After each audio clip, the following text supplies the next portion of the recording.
Agenda sifar kemiskinan negara perlu disasarkan sebagai indeks prestasi utama kerajaan yang perlu direncana secara sistematik menerusi Belanjawan 2024. Menambah baik keperluan asas menuju transformasi pertanian moden antara usaha yang berupaya mengubah nasib golongan B40 dan M40 jika diberi nafas baru dengan peruntukan lebih spesifik.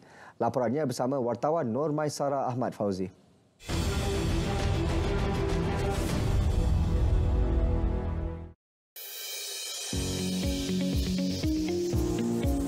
Pengarah Hartanah Universiti Teknologi Malaysia UTM Profesor Madya Dr. Muhammad Najib Razali berkata, belanjawan kali ini perlu meneliti aspek paling asas seperti jalan raya dan utiliti.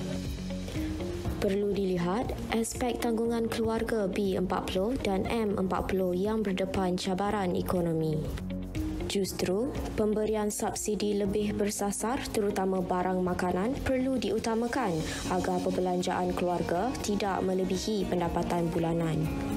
Jadi di situ, bila perkara basic macam ni, asas macam ni kita dapat tackle, dapat kita perbaiki, jadi aspek inklusif tu dapat kita mungkin dapat dilaksanakan tidak hanya pada bajet ataupun belanjawan 2024, belanjawan yang akan datang 2025-26 itu juga perlu diinklusif kerana setiap kali belanjawan ianya memang tidak boleh dicapai dalam masa setahun, ianya perlu jangka panjang. Penglibatan golongan pertengahan dalam pertanian moden boleh dilihat langkah proaktif kerana penghasilan maksimum pertanian dapat mengurangkan kebergantungan terhadap barang import.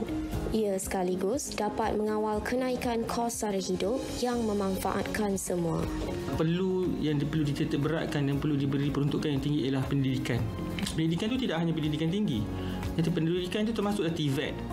Contoh kursus-kursus untuk pertanian, ya, vocational, technical, bagaimana nak memastikan bahawa teknologi dapat mempertingkatkan pengeluaran pertanian contohnya.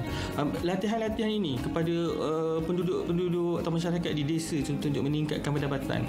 Tidak salah pada saya seorang anak petani untuk terus dia juga menjadi petani, tetapi petani yang berpengetahuan. Okey, yang tahu macam mana nak meningkatkan pengeluaran, produktiviti contohnya. Peniaga dan pengguna turut mengharapkan harga barangan terkawal dan bersedia ke sistem pertanian terkini. Okey, kita sebagai pengguna kita just nak harga yang stabil lah. Harga yang stabil, lepas tu dan harapkan kerajaan boleh bagi lebih subsidi kepada pengguna-pengguna kita lah. So kita perlukan harga yang mampu milik lah untuk rakyat-rakyat bawah, especially golongan B40 lah. So itu harapan saya sebagai pengguna lah kan.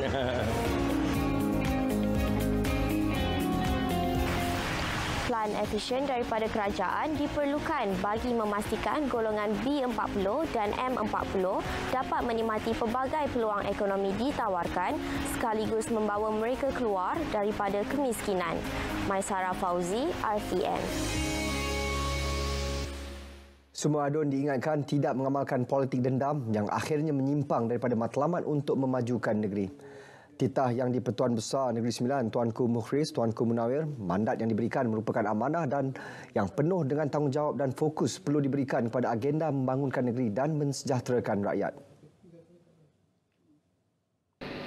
Oleh itu, kewajipan yang diberikan perlu dilaksanakan dengan penuh integriti dan accountability serta mengutamakan kepentingan negeri tanpa ada agenda kepentingan mana-mana parti politik ataupun peribadi.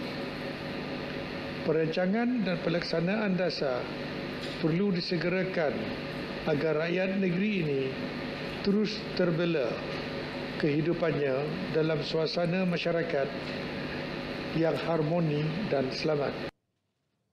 Tuanku Mukhris bertitah pada perasmian penggal pertama Dewan Undangan Negeri Negeri Sembilan ke-15 di Seremban.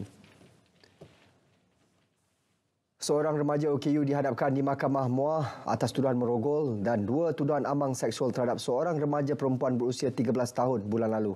Tertuduh Muhammad Zulfadli Ahmad, 19 tahun, mengaku tidak bersalah selepas kesemua pertuduhan dibacakan di hadapan Hakim Abu Bakar Manat. Mengikut pertuduhan pertama, dia didakwa merogol mangsa di belakang sebuah rumah di Lorong Haji Omar, Kampung Parit Sakai, Jalan Temenggung Ahmad Muar pada pukul 1 pagi awal September lalu. Bagi pertuduhan kedua, tertuduh didakwa melakukan amang seksual fizikal terhadap mangsa di sebuah rumah di Kampung Parit Punggur, Jalan Temenggung Ahmad, Parit Jawa pukul 10 malam September lalu. Manakala bagi pertuduhan ketiga, dia didakwa melakukan amang seksual fizikal di tempat yang sama pada pukul 11.15 malam 29 September lalu. Kes dikenalikan Timbalan Pendakwa Raya Daniel Munir manakala tertuduh tidak diwakili peguam bela. Kes disebut semula pada 16 November depan.